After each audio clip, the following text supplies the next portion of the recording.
गाय पिळायला सकाळी बसलो मित्रांनो आणि बघतो तर काय गाईच्या सडामधून गाठी बाहेर येऊ राहिल्या. गाई पिळून काहून देत नाही. तर याच्यासाठी आता पर्याय काय करायचं, सकाळी सकाळी डॉक्टर येतो का नाही. तर मित्रांनो हे झेंटामायसिन जे घरी ठेवलंच पाहिजे. हे गाईच्या सडामध्ये जे गाठी होतात त्यासाठी असं इंजेक्शनमध्ये 10 ml भरून घ्यायचं. 10 ml भरलं का मित्रांनो ते गाईच्या सडामध्ये सोडून द्यायचं. तुम्हाला दाखवतो मी कसं सोडायचं. हे 10 ml घेतलं आहे.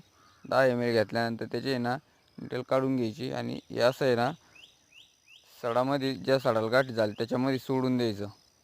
10 ml सोडून दिल्यानंतर त्याला असं वरती लोटायचं. वरती लोटल्यानंतर मित्रांनो ते सडामध्ये आहे ना असं पसरलं पाहिजे त्या, म्हणून जर असं त्याला असं वरती लिक्विड हे झाल्यानंतर पुन्हा संध्याकाळी असंच डबल लोटायचं. मित्रांनो झेंटामायसिन आहे ना खूप भारी रिझल्ट देतं. त्यासाठी आहे ना घरी असलंच पाहिजे.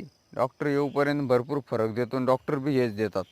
तर तुम्हाला काय वाटतं त्याचा रिझल्ट. आणि हे झाल्यानंतर गाईला सकाळी सकाळी उपाशीपोटी एक लसूण खायला द्यायचा मित्रांनो, चारा टाकायच्या आधी, जेणेकरून त्याचा बी खूप याच्यावर परिणाम होऊन जातो. मित्रांनो तुम्हाला काय वाटतं, व्हिडिओ बघा, रिझल्ट कसा येतो झेंटामायसिनचा कमेंटमध्ये करा.